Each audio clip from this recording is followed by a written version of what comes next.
Hello, long time no see everyone.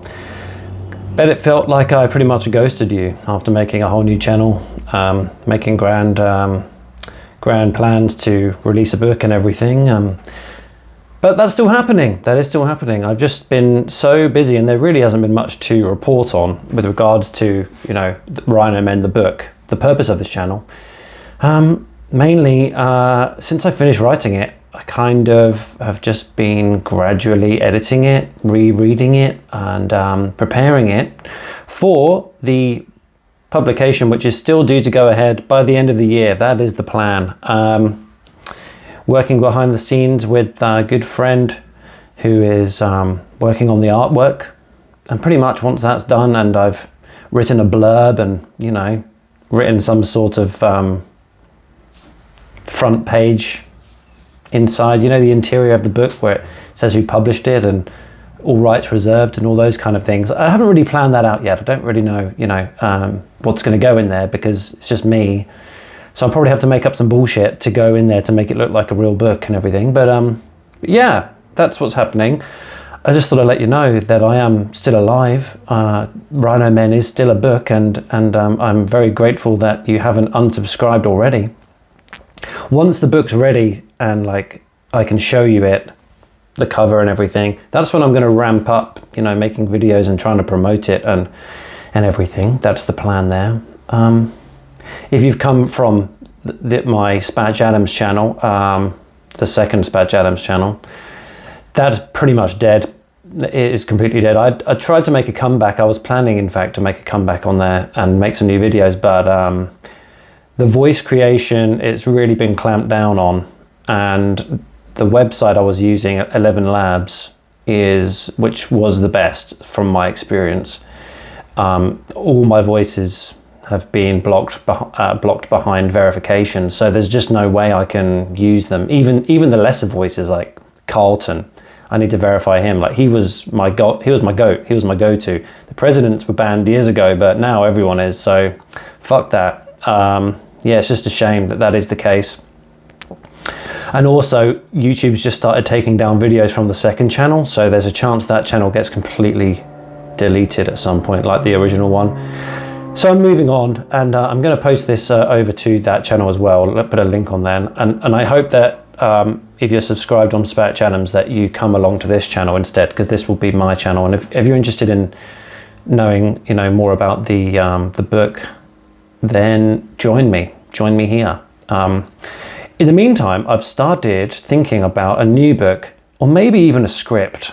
I got this idea, which is that I like Rhino Men as a concept. It was the name that got me going, because it's just a stupid name, and you know, anything, you can go anywhere with that. Okay, there's some Rhino Men and someone's got to stop the Rhino Men. It's simple, it writes itself, for God's sake. So then I thought, well, what about if I did a Rhino Men 2? Well, I thought that's a bit of a stupid idea because, I mean, Rhino Men is an unproven concept. For all I know, 20 people might buy the book. If I'm lucky, 30. So there's no point in doing a Rhino Men 2.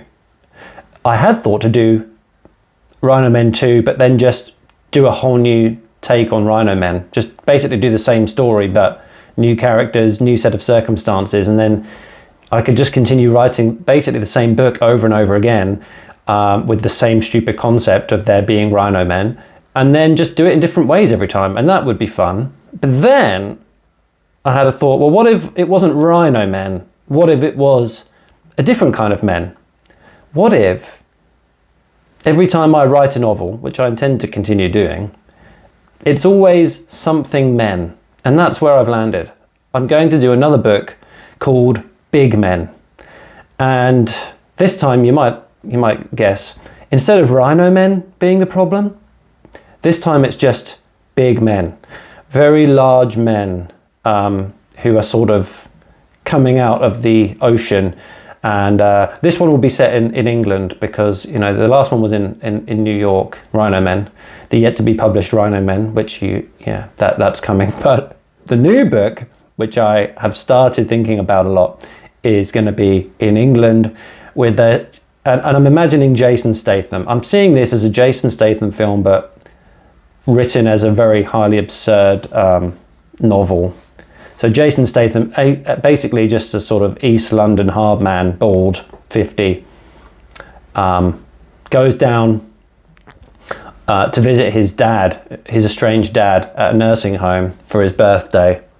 And while he's there, the nursing home is attacked by these randomly appearing big men that just seem to be sort of coming out of nowhere and attacking people. And now it's up to Jason Statham, who I'm going to be calling Vincent Plower, Vinny, to defend all these old people from the wave after wave of extraordinarily big men.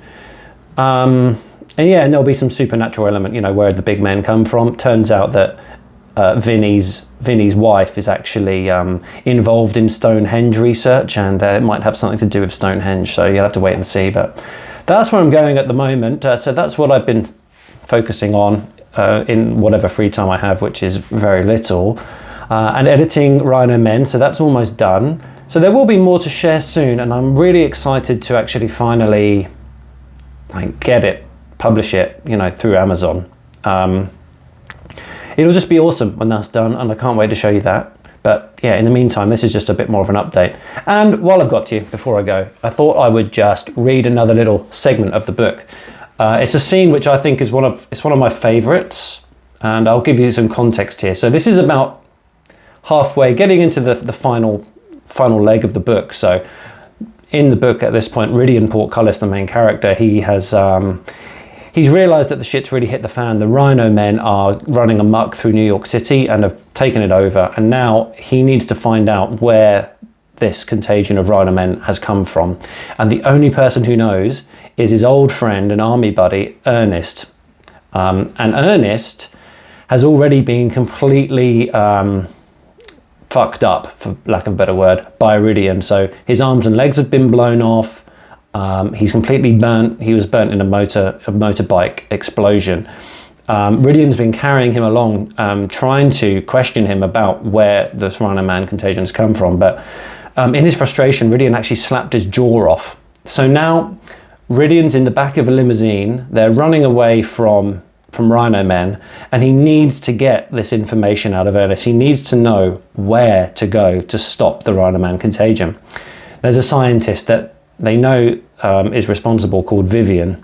They're trying to find her. Only Ernest knows where. So let's see how Rydian goes about getting this information from Ernest, who he's unable to speak at the moment. So Rydian turned his focus back to Ernest. He had devised a plan. Ernest, I'm not going to say sorry for hitting you, but I must say I regret it now. We need to know where we are going so we can put an end to all this, even if the chances of that are small. So I need you to listen carefully. I know you can't speak and certainly can't write, but you still have your nostrils. I want you to assign each letter of the alphabet to a number from 1 to 26. Got that? Ernest moaned in response. Good. Now I want you to spell out the name of the state we are headed to, flaring your nostrils the number of times which corresponds to each letter. So if you're spelling A, you will flare them once, B twice, C thrice. Understand? Ernest moaned again. Flare once if you understand. Rydian watched Ernest's burnt nose carefully, and after a moment, the flare came. Good. Now, just to be sure that wasn't a spontaneous flare, I want you to flare in this pattern. 2 flares, 2 second pause, 1 flare, 2 second pause, 8 flares, 3 second pause, then 4 flares. Go. Ernest repeated the pattern back flawlessly. Good. Now go ahead. Spell the state. Ernest began. First, he flared his nostrils once, twice, thrice, and beyond to 20 flares, where he paused. That's a T, said Nicky, who was watching Ernest's nostrils like a hawk. Yes, replied Rydian. And there's only 2 states that start with a T, Tennessee and Texas. Ernest, skip the E, as both possible states contain that as the next letter. My God, he's smart, whispered Tim Hanks. Ernest carried on. He flared once, twice, thrice, 4 times, then 5. Each flare was laboured, yet powerful. Rydion's old friend certainly didn't lack grit. Why didn't you just ask Ernest if the next letter was N and ask for a yes or no answer? Asked Dr. Quest. Or better yet, just ask if the state is Tennessee. Then if he flares no, we will know that the answer is Texas. The interjection threw off the count, and Rydion shot the doctor a look that could have fried bacon.